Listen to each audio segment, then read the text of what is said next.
how you spend your first waking minutes sets the tone for the whole day. The most peaceful people protect that time.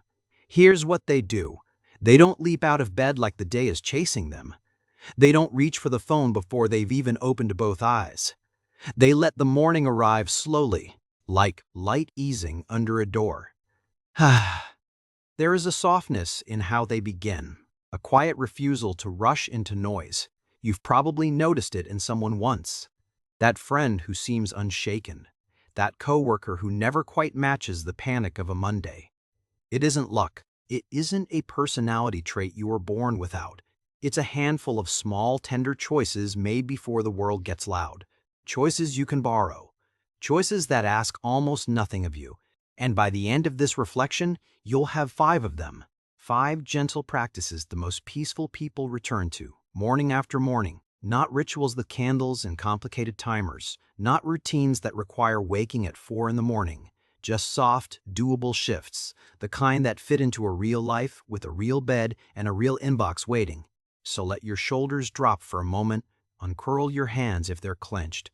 Take one slow breath with me before we begin, and let's walk through them, one at a time. The first thing peaceful people do is give themselves a few unclaimed minutes. Before the phone, before the news, before the to-do list. This small window belongs to no one else, not your boss, not your family, not the algorithm waiting on your screen. It might only be 3 minutes. It might be 10. The length matters less than the ownership. They sit up slowly. They notice the light in the room.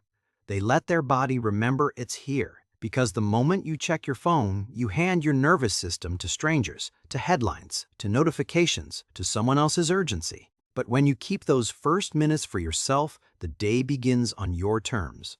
Even if everything after that gets messy, try it tomorrow. Just don't reach for the screen first.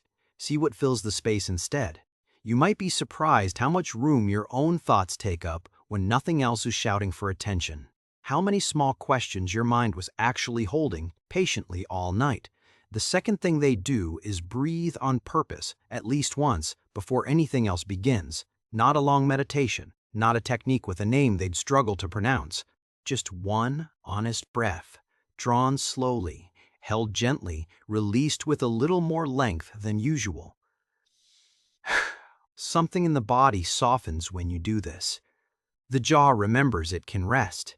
The chest remembers it isn't a fist. Peaceful people know their breath is the one thing they can always come back to.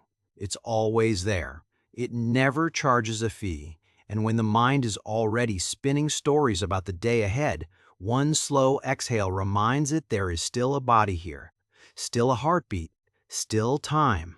You don't have to do this perfectly. You don't have to sit cross-legged. You can breathe like this while the kettle boils. That's what makes it real. Peace that only works in silence isn't very useful. But a breath you can take anywhere, anytime, changes everything. One breath in the bathroom mirror. One breath before you open the bedroom door. One breath in the pause between the alarm and the standing up. And there's one more thing worth knowing about these first 2 practices. They're not separate. Unclaimed minutes and a slow breath belong together like a hand and the cup it's holding. The third thing peaceful people do is drink water before they drink worry. It sounds almost too small to matter, but watch how gently they treat their own thirst. A glass by the bed, a slow sip in the kitchen.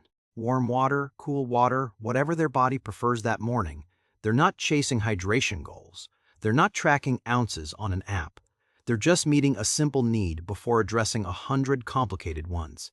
Because your body has been asleep for hours.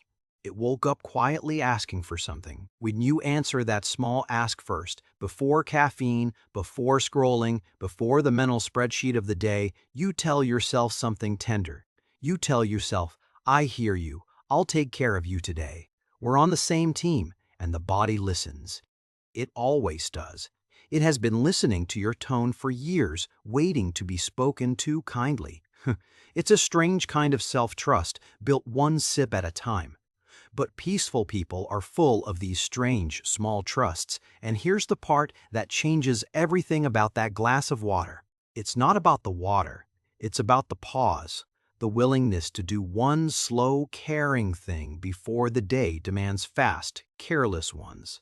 The fourth thing they do is choose one small thing to notice, not everything, not the whole sky, not the whole kitchen, not the entire arc of their morning.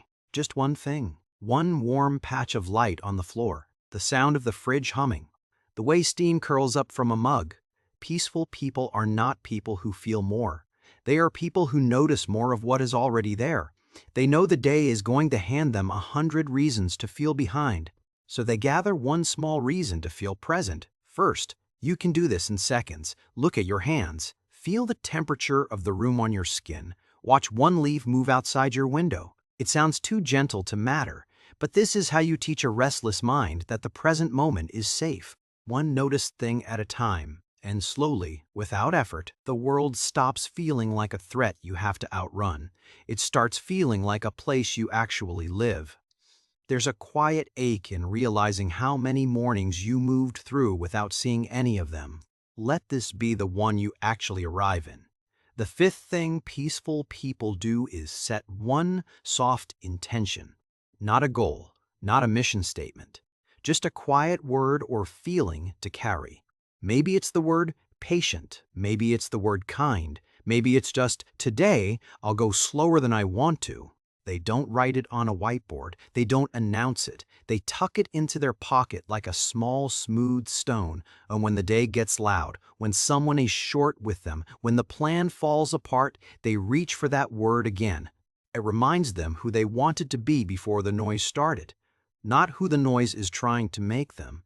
This is different from productivity. Productivity asks, what will I accomplish today? A soft intention asks, how will I meet today, whatever it brings?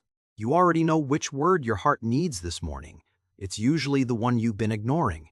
Whisper it once, if you like, or just let it sit behind your eyes as you brush your teeth. It doesn't need ceremony to work. And here's the tender thing about all 5 of these practices. None of them ask you to be a different person. They don't ask you to wake earlier, work harder, or become someone your tired self wouldn't recognize. They only ask you to be gentler in the first few minutes. That's all. Just gentler at the start. Because peaceful people aren't peaceful because their mornings are easy. Their mornings are often just as full as yours. They're peaceful because they refuse to hand those first minutes over.